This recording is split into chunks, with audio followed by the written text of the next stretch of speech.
And thank you for joining this MIA training session. So at present, MIA is our new data management system. It is a system which will allow you to view your contacts, your staff, your addresses and your qualifications. It will also allow you to submit various forms through to AIM as well. We'll go through that throughout this training session. If you've not already accessed the system or received login details and you require access, you can either contact the super user within your organisation and they will be able to set you an account up, or you can email our inquiries team and they will be able to get that sorted for you. Once you've been given login details, the address for the MIA portal is miaportal.org.uk and it will have this login page. You will enter your email address and your password and select login. You've then got, if you have multiple accounts at multiple centres, you will then have this page and you can select which account you would like to log into. Use this account. And there you've got the MIA homepage. So on the MIA homepage, there's various tabs at the top that take you to different areas of the system.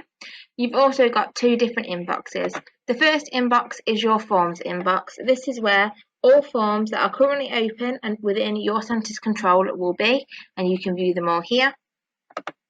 You've then got your actions inbox, which is where you'll be able to see all open actions and actions set within forms. For example, your EV reports. We'll go through the actions inbox in more detail later on in the training.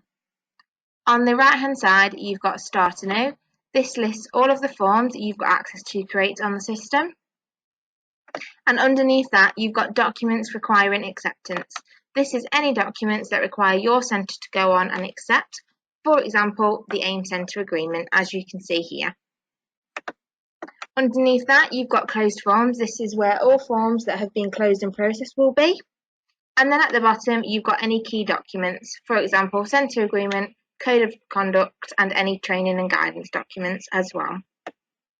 If you scroll up to the top, on the pink bar at the top, it will say your name, and then next to that, in brackets, it will say My Details. If you select the My Details, it will then show you an overview of your user account. If at any point you would like to reset your own password, you now have the option to do that. You just need to select this red button here, Reset Password, and once that's been selected, an email will be sent to the email address we have for you here with a password reset link. As you can see, the fields which are optional say optional in brackets next to them, so this is entirely up to you whether you supply this information or not. However, if a field does not say optional in brackets next to it, it means it's a mandatory field and must be completed in order to move on the system. If you scroll down to the bottom, you've got a tick box here which says please tick to confirm you have made the user aware that you are providing their details to AIM and we will be using and processing their data in accordance with our published data use and privacy policy. That is a mandatory tick box and must be ticked in order to progress any further on the system. At the bottom, you've got your roles, which is your permissions that you allow yourself on the system. So first of all, you've got the forms. So this is any forms you would like to have access to on the system. You can see there's two options for each form. You've got edit access and view only access. You can either select none and go through and individually select the forms that you would like to have access to, or you can select all and have access to everything. The notifications tab is for any notifications you would like to receive on the system. So you can go through and select none and individually select the ones you would like to receive notifications for each time they are amended or uploaded. Or you can select all and receive notifications for everything. It is important to note that we do recommend at least one person within your organisation selects all on both notifications and forms to ensure nothing is missed on the system and someone is always receiving notifications. And then once you're happy with the permissions you've given yourself, you can scroll down to the bottom and select Save Changes. And that will take you back to the MIA homepage. So that was for your user account. You've also got the ability to look at your colleagues' user accounts as well. So the tab at the top which says MIA Users, this is where it will list all of the users within your organisation. You'll be able to see their user type that they have, their status, the date their account was created and when that person last accessed the system. If you are a super user and a colleague comes to you and says, please can I have a password reset, you no longer need to come to AIM to get that reset. Super users within your organisation have the ability to reset other users' passwords. So all you'd need to do is find that colleague in the list, go to details, and then select reset password here. That will then send an email notification to that person with a password reset link. You've also got the option to change that person's user type or deactivate this user if they have left your organisation and no longer require access to the system. If you have a new member of staff that requires login details to the system, you can create a new MIA user by selecting this blue button here, Add a MIA Users. This is where you'll be able to select the type of user account you're giving that person. So on MIA, there's 3 different user accounts. There's a super user, general user, and senior manager. Super user is for anyone that requires full access to the system, i.e. creating the data, submitting the forms, and also resetting and creating other user accounts. General user and senior manager are for those that don't necessarily need to action or amend any of the data, they just need to be able to view the data that's there. So for the purpose of this, we're going to create a super user. And just like the My Details section of the system, it tells you which fields are optional and which aren't. Again, if it doesn't have optional next to it in brackets, it means it's a mandatory field and must be completed. So you would go through and enter the information that is required.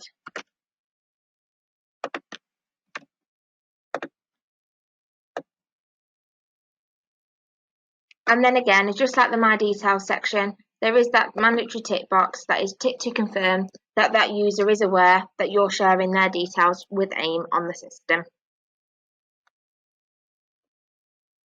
And then if you scroll further down, you've then got the ability to change their permissions on the system as well.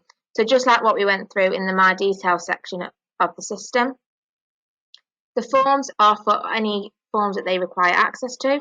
You can either select none and go through and individually select the ones you would like that person to have access to, or you can select all and give them access to all of them. That's the same for notifications. You can select none and go through and individually select what you would like them to receive notifications for, or you can select all and they would receive notifications for everything. Again, just a reminder that we do recommend at least one person within your organisation selects all on both forms and notifications to ensure nothing is missed on the system. And then once you're happy, you can select Save Changes. That will then take you back to the MIA Users page. You can see JBlogs is now a user there, and what that has done is that has sent an email to JBlogs with the email address you've provided with a password and login details on, so they'll now be able to access the system. And that is it for the MIA Users section of the system. Next, we'll go through the Sites tab.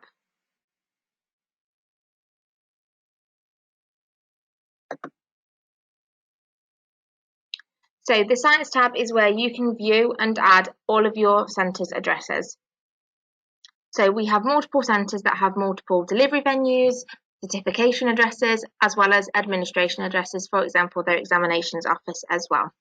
So this will list all of the addresses we've got for you on the system, and you can add a new site whenever you want to. So you just go to add a site here, fill out the required information, and then select add site at the bottom, and you will be able to see that address in this list. As I said at the start, when you can have multiple delivery venues that offer specific qualifications, you can select which delivery venues are offering which qualifications by going to the address and then going to add/remove links to products.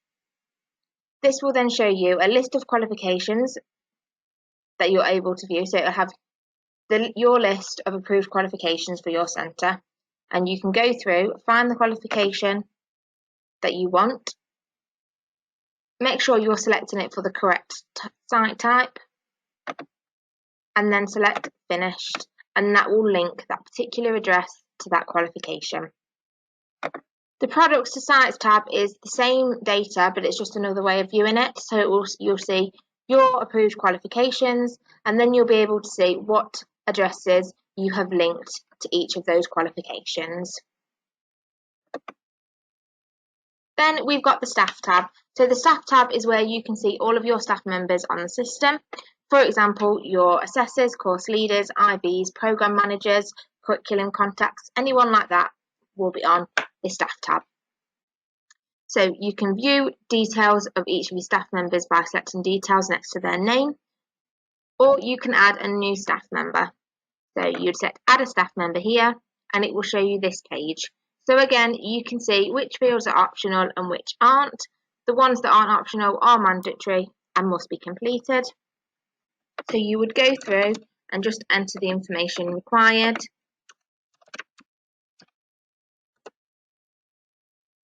What is different now is the relevant achievements tab. So this is where instead of us requesting that person's CV, we would ask you to go through this list and select what that person has. You can select as many as you want from this list for an individual person, and you can select their qualifications there for us to see. If you still would like to upload evidence, for example their certificates or anything like that, once you've added the staff member and they're showing your staff list, you'll be able to go to their details, go to this Documents tab, and there'll be an upload button here for you to select which documents you would like to upload. That's the same for any experience you want to let us know about. If you go back to the Personal Details tab, and then in the Notes section at the bottom, you can let us know about any experience that that person has got in that box there. And just like the user accounts, the mandatory tick box at the bottom is just to confirm that you've confirmed with this person that you're sharing their details on our system and they are happy with that. And then you can select add a staff member, and that will add that particular person to your staff list here. You can also now add and remove links to products for staff members as well as your site. So if Joe Blogs, for example, was the internal verifier for the Level 1 award in behaviour change, I would go to the add/remove links to products button here. I would find the qualification that I'm looking for, go across, select the correct role, and then tick the end box there and go down to finished. As you can see there, that has now linked Joe Blogs as the IB to that particular qualification. The Products to Staff tab is the same, again, same data, just a different way of you viewing it. So you can see all of your qualifications you've got approval for, and then you can see what staff are linked to them. So as you can see, the Level 1 in behaviour change is there, and I've just added Joe Blogs as the internal verifier, and you can see here he's attached to that qualification as the IB. That is it for the Staffs tab. Next we'll go through the My Organisations tab. So the My Organisations tab is a tab which has multiple areas within it. So the first one is Centre Details. This is where it's an overview of your centre's information. For example, your organisation name, your main address, your main email address, and your main contact number. If you've logged on and you've looked through this page and some of the information on this page isn't 100% accurate, please email our inquiries team and we'll be able to get that rectified for you. Then you've got your Products tab. So your Products tab is a tab which will show all of your approved qualifications as well as any qualifications you've applied for. So please don't presume just because a qualification is shown in this list for you, your centre has approval to be delivering that qualification. You must refer to the flag system used. So as you can see here, the Entry 1 award in Skills for Working in Animal Care Industries has 3 green flags. It has the Approval Active, green, which means your centre has approval to be offering that qualification.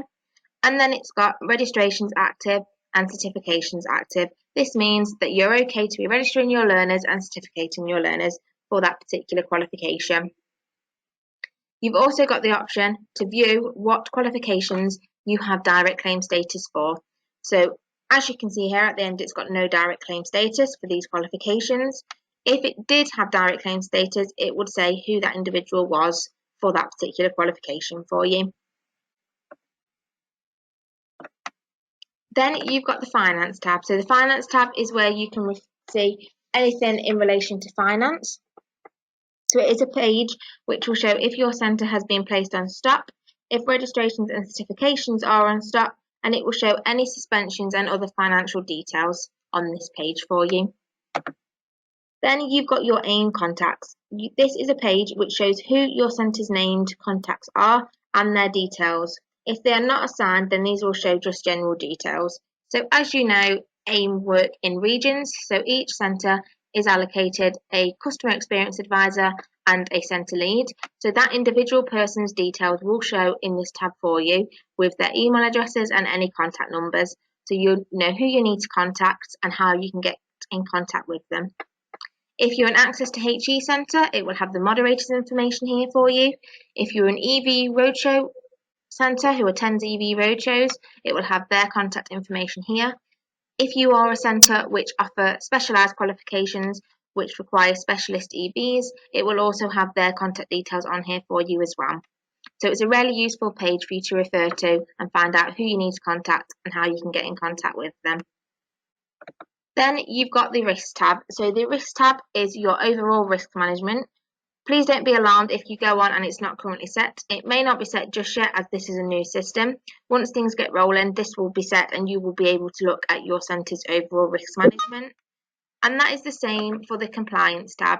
So the Compliance will show your overall compliance management. Again, it may not be set just yet, so please bear with, but once it is, you'll be able to see it on this page here. And then you've got your Engagements tab. So the Engagements tab is a page which will show any booked visits or interactions with your centres. These can only be set by AIM. So no meetings can be added to this page unless AIM do it and it's been confirmed with AIM, the date and the time. So for example, if you've got an EV Roadshow booking and a date's been confirmed, it will show under the External Verification tab here. If you have an upcoming meeting with your centre lead, it will show the centre lead interactions tab here as well. So it's like a diary for you to refer to and see what meetings you've got up and coming and who they are with. Then you've got your notes. So your notes is where your centre can add any notes to. This is not regularly monitored area, so please do not put any notes in here which require a response from AIM or you want us to know about something. And then at the bottom, you've got Take Up. Take Up is a page which will show registration and certification overview data, but it is not active at the moment. So as I said at the start of the meeting, the MIA system is currently a data management system. Registrations and certifications will still remain on the court system as it is at present. I'm now just going to pass you on to my colleague Will, who's going to go through the rest of the system with you. Okay, so I'm just going to run through a few of the forms that you can create and start on the system. So over onto the home page, on the right hand side under Start Anew, you've got a list of all the forms that you've got access to start. So I'm going to run through the Qualification Approval Application form and also the Action Response form, but we'll get onto the Action Response form in a moment. So 3/4 of the way down, we've got the Qualification Approval Application form. Now, just as a quick note, before submitting or starting your qualification application form, you will need to ensure that the relevant staff details are up to date. You can view the details by clicking on the Staff tab at the top of the home page. And of course, you'll also need to ensure that the staff members who are going to be carrying out roles on qualifications are linked to that specific qualification with the role that they're going to be carrying out. So when you start the qualification approval application, you click on the product that you wish to apply for. So for the purpose of this training, we will just click the AIM Qualifications Level 1 Certificate in Cleaning. Once you've clicked the product that you wish to apply for, you click Finished and then Create Form.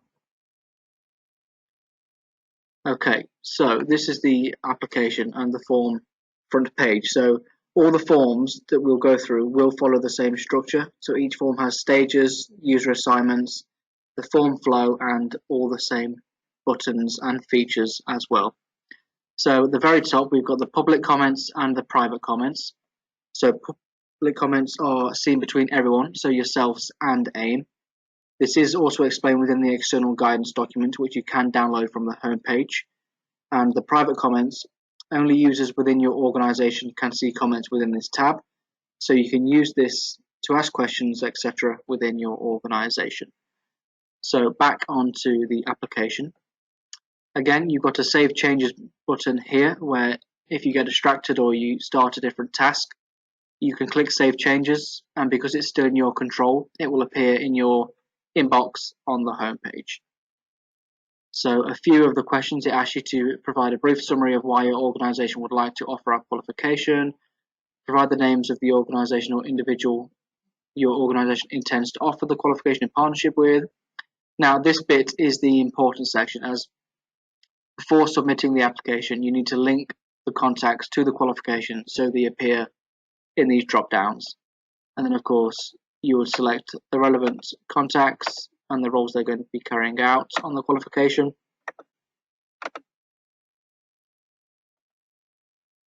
Okay. And then some other questions, it also gives you the opportunity to upload any documents to support your application and hopefully speed up the process. And then once you've completed all of the questions and the sections, it brings you down to this section here, which is tick to confirm that your organization understands its obligations with regards to working with AIM. So you have to read all of these and ensure they're all ticked, as if they're not all ticked, then the system will not let you proceed with the application. And like we said earlier, at the very bottom, it says, please tick to confirm that you will update the staff section within the system if the assessors or IBs change. So it is the centre's responsibility to update the contacts and the staff members within the system. So if these happen to change for whatever reason, you have to add the new staff members and link them to the product, etc. So once you've completed all the information within the qualification application form, you would click Save Changes and it takes you back to the form overview. So this is the form overview. Now under application, it will say the name, the date and time. And just because the little figure here shows us green does not mean that the application has been submitted. Just below, there's the button that says Submit Application to AIM. That will then, of course, be sent on to your regional account team for the decision on the approval. So we'll just run through some more of the features and functions of the forms. So like I said earlier, each form has the same structure and the same form flow. So each form will have the form stages on the left hand side. So each time one of the stages is complete, the tick will turn green. And also at the very bottom left hand corner, you've got the form history, which will also almost act as an audit. It shows what has happened to the form so far. And also notes can be added here if necessary. So some other buttons on the form, we've got print, so you can print the application off and take it to any meetings if necessary. Now, you can only apply for one qualification per application form. So if you click the copy form button, it then takes you back to the page where it asks you to choose the product, like so. You would select the product, click finished, and go through it all again. Now, because you click copy, it copies over all the information. So you may ensure that if you do click copy, you just make the changes if the assessors or internal verifiers are different, depending on which course it is. You've then got delete form if you need to delete the form for whatever reason, and then you've got export to CSV or export to PDF. Okay. And then underneath we've got the user assignments. So this function allows the form to be transferred between different people within your organization, depending on what stage the form is at and who needs to complete which questions and sections. So the person that you are assigning, we'll go through one in a moment, can be assigned for action or for information. Deadlines can be set and notes can be attached. So to add a user assignment, you would simply click Add a User Assignment. You can choose one of the contacts in your organization. So reason for assignment can be for action or for information. You can set a deadline date as well. And if it's for action, you could put something along the lines of please complete application and submit to AIM. Or if it's for information, you would just put FYI application for X qualification submitted or something along those lines. So yeah, so that is the qualification approval application form. So next we'll just look at the actions inbox and how to respond to an action that's been set. Okay, so on the home page you've got your actions inbox, and you'll be able to see any actions that have been set for your organization within forms. So for example, if you click on the details of the action, it will tell you the full details of the action as well as the forms that they've been linked to. So this one is to undertake some standardization activities to evidence that the different cohorts of learners are all maintaining the same level of learning and evidence. And of course you can see which forms that the action is linked to as well. There we go. So if your centre feels like you've now gathered enough evidence to facilitate the closure of the form, again you have to start a new form. So under start anew, the second form down is action response form. And then you click on create form. So this page, you'll recognize this page now as every single form that you start has the same structure. So again, we've got the public comments and private comments. Public are seen between everyone, so yourselves and AIM, and the private comments are only internally at your organization. Again, we've got the Save Changes button. Okay, so select the actions you wish to have amended or closed. So when attaching an existing action, you may have a big long list, so please ensure that you're selecting the correct action you wish to be closed. Again, you will just put in a response to the action to facilitate the closure. This form also gives you the opportunity to upload documents to support the closure. And then, of course, you would also click Save Changes when it's all completed. It's the same as the qualification approval form. The figure here shows as green, but you need to ensure that you select Submit Action Response to AIM. This is then reviewed by the AIM team, and either we will return the form with a request for further information, or the action and the form will be closed. So again, we've got exactly the same buttons and layout. So we've got the print, copy, delete, and export options. The form stages and the form history are on the left-hand side, and we've got the user assignments as well. Okay, so we've just run through two of the forms there. So next, we're going to go through the final two sections of the system, which are the AIM product library and also the documents tab. So the product library is the very last tab at the top of the page. Okay, so here you can find the full AIM product offer. You can search for specific qualifications using the filters and the advanced searches, etc. But for the purpose of the training, I will go on to the top qualification. So this is a useful section within the system. If you're interested in delivering a qualification, but you're unsure on the finer details, and instead of going through onto the main AIM website and searching for the qualification and then downloading the qualifications specifications, you can come into the MIA system and simply click on the qualification by clicking the details. And then it opens up the qualification, and you've got three tabs at the top: details, structure, and documents. So in details, it gives you all the key details regarding that qualification. It gives you the qualification code, what size that qualification is, whether it's an award, certificate, etc. The level, the qualification type, the subject area. Also key information like the total qualification time, guided learning hours, the rules of combination, so what it takes for your learners to achieve this qualification. If there's a restriction on age, and any key dates such as a review date, an operational end date, and certification end date as well. Also, in the structure tab, it gives you the structure and the content of this qualification. So for the Level 1 award in behaviour change, to achieve this qualification, learners must achieve a single essential component, which is understanding the victim, and one of the chosen components, so you would just choose one out of the 5 in the list below. And then finally, we've got documents. Now, if you do not have approval for the qualification, you may not be able to see all of the associated documents, as some are only available to those who have approval. So that is the product library. So a really useful feature of the system. You can come in and check any of the details regarding any of the qualifications that we currently offer. And finally, we have the Documents tab. So there are two sections within the Documents tab. One is for documents uploaded by AIM, for example, this big long list here. So like I said, we do advise you to download the MIA external guidance, which is the bottom one, and you can download by clicking download on the right hand side.